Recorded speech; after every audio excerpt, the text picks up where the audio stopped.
Hey yo, what up, fans of the fucking sport? It's Lamech with Selah Sports TV, back at it again. Cheer. So your boy LeBron James is back at it again, man.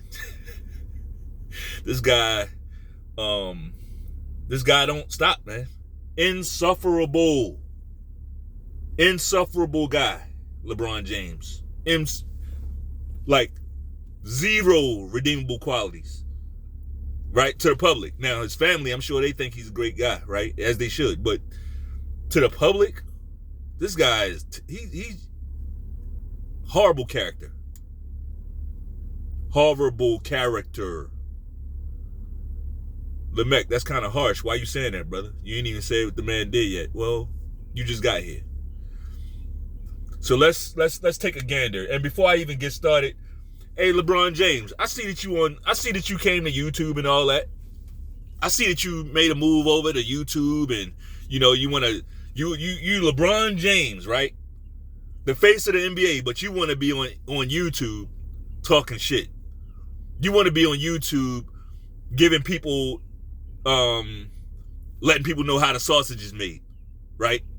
On your podcast with JJ Redick. And you also, you basically want to make people say the shit to your face, right?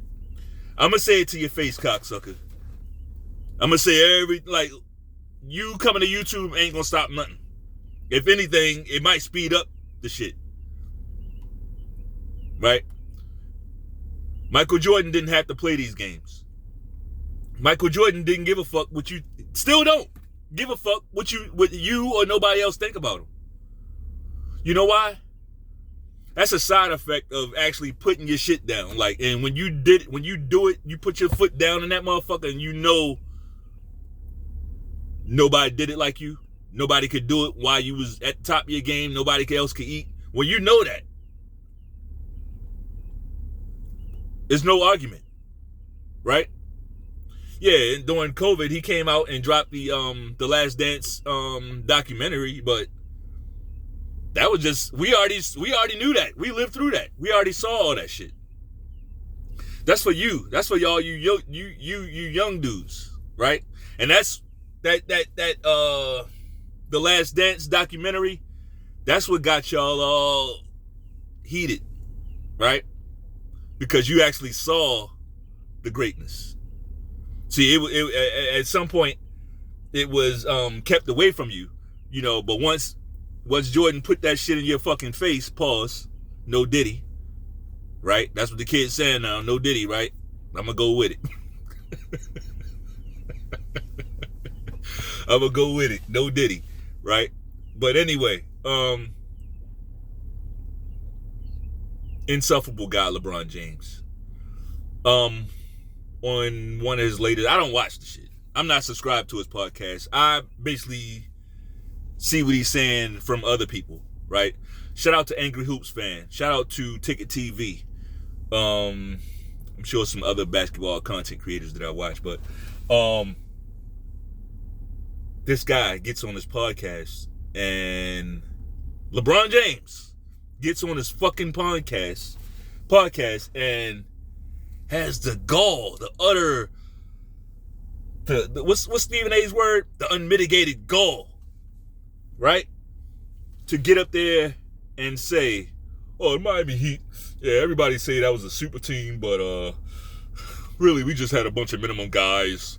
It was, we had, of course, me, Wade, and Bosh, but it was just a bunch of minimum guys. This is how he talking about his teammates.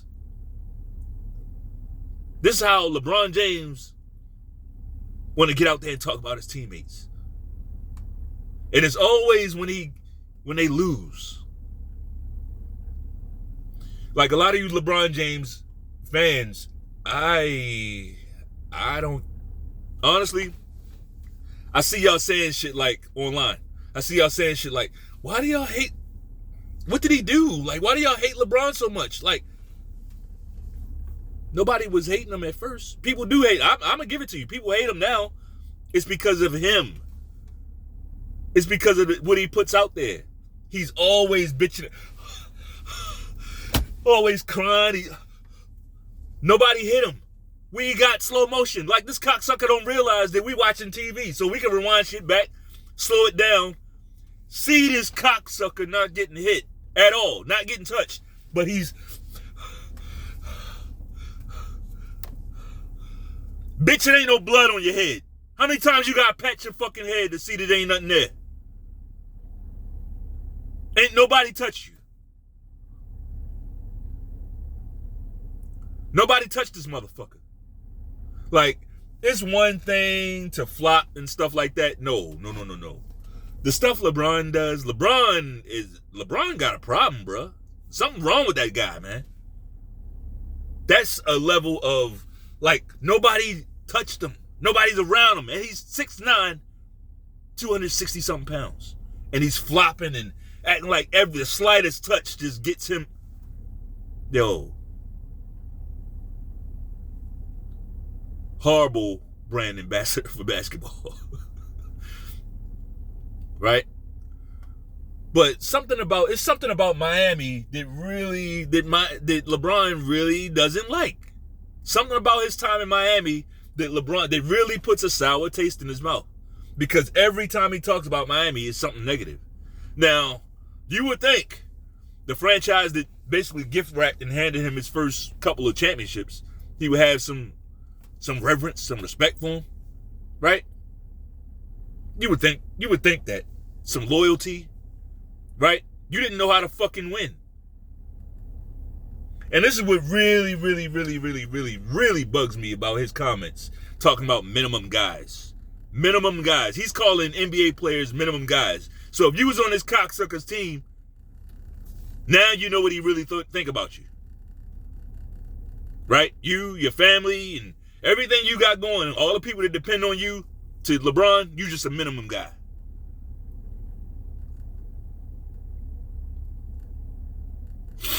Right? But a lot of you LeBron fans, like, y'all never played sports. Y'all don't know the dynamic of team, like the team. Y'all don't know nothing about that. So to you, it's like, whoa, they are minimum guys. They are. LeBron's the king and they're minimum guys. Like, y'all are fanboys. You don't know how teams operate. You never been on sports teams. You're not athletic, most of you. So all you know is fanboyism. Yeah, I made that shit up. But no, there's a whole great big fucking wide world out there of people who really do it physically and have done it physically and have been on teams with other strong men, strong women physically, and have been able to carry their weight physically.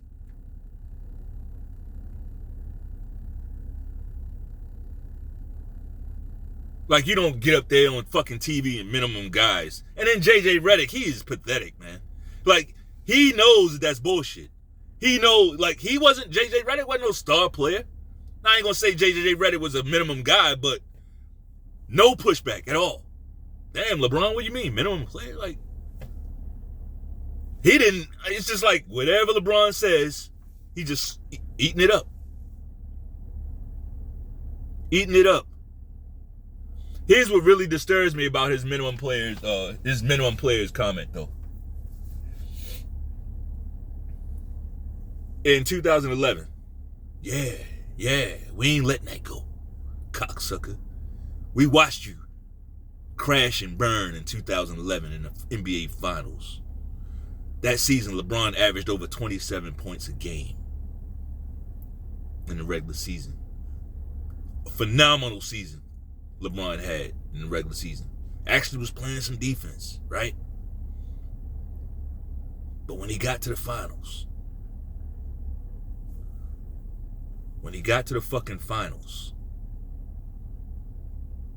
he choked. He crashed and burned. There were games in the fourth quarter. The series went 6 games.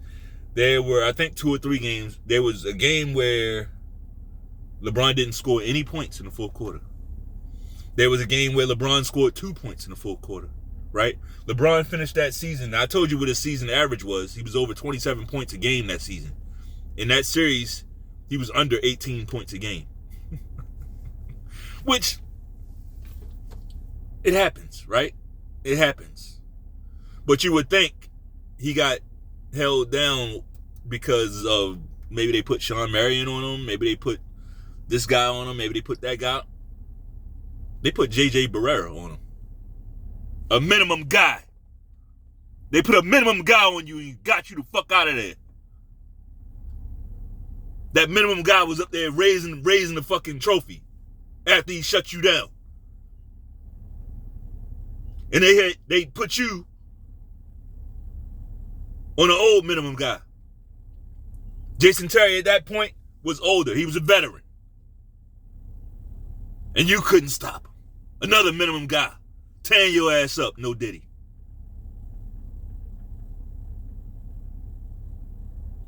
Like, he gets up there, like this cocksucker started the era of super teams. He started that shit.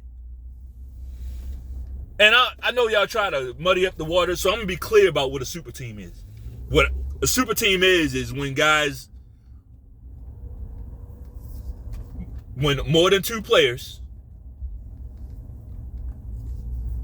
when more than two top 20 NBA players link up in their primes, it's called a super team. You understand that, cocksuckers? That means Karl Malone in the twilight of his career and Gary Payton in the twilight of his going to the Lakers does not constitute a fucking super team. That means Garnett and Ray Allen joining the Celtics at that point in their careers wasn't a super team. Now, I will say this. Garnett and Ray Allen, they barely missed that window. They were just out of their primes. Just out of their primes. They wasn't like fully out of there. It wasn't like the Karl Malone and Gary Payton thing. They wasn't just ring chasing, right? They still had a lot left, as they showed. Not a super team. Not a super team. At that point, I'm not sure if Ray Allen or Paul Pierce was the top 20 player. Phenomenal players, right? Right there. Maybe 25, maybe 30, but top 20. I don't know if they were. I'm not even trying to do that right now.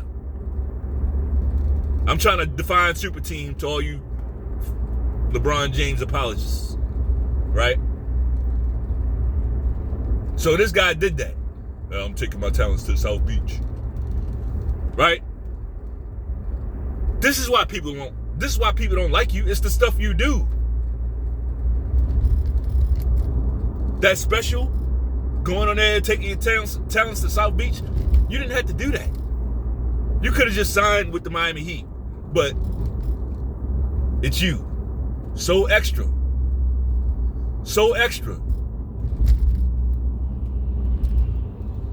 It's insufferable to watch a grown-ass man who, with the stature of LeBron James, like not some minimum guy, right? But we talking about like the face of the fucking league.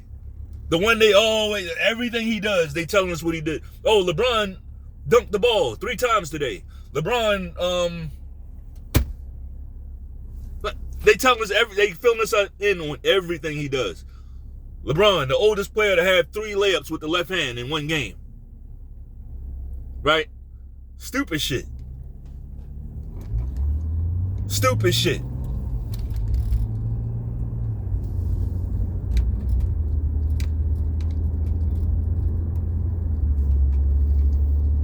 So I get distracted sometimes. But yeah, man, it's like this era,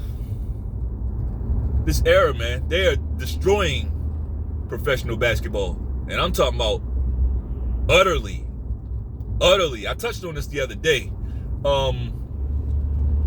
It's a bad thing it's a bad thing for your sport.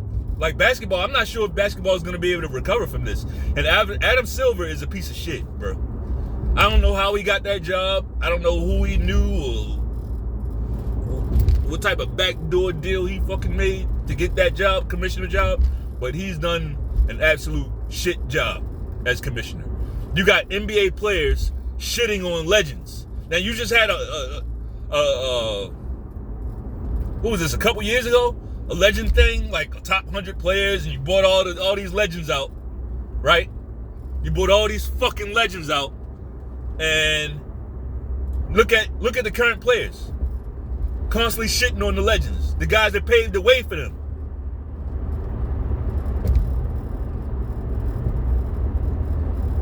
But I get it. And it's true. These young guys, they don't have any or little to no respect for those guys that paved the way for them, right? But now I'm going to play devil's advocate. And I know you wasn't expecting that. I'm going to play devil's advocate for these young guys because I see why things they are the way they are with these guys. I do. Yeah, I know. Like a lot of older guys, you just want to point the finger and blame, but we don't want to look at the role we play or the role that's been played. I'll say that, right? So when you got NBA legends, right? Guys like Charles Barkley, Shaq, right? You used to have Chris Webber on there. You got Kenny Smith. You got guys on TV basically just pot-shotting other NBA players. Like, I think it started with them. And I was saying that back then. The disrespect started with those older guys. Namely, Shaq and Charles. Now, was it entertaining? Sure, it was entertaining. Because Chuck and Shaq, yeah, they're entertaining guys. But we got to really look at what they were doing. Like, nobody was talking shit about players like that. Not on TV.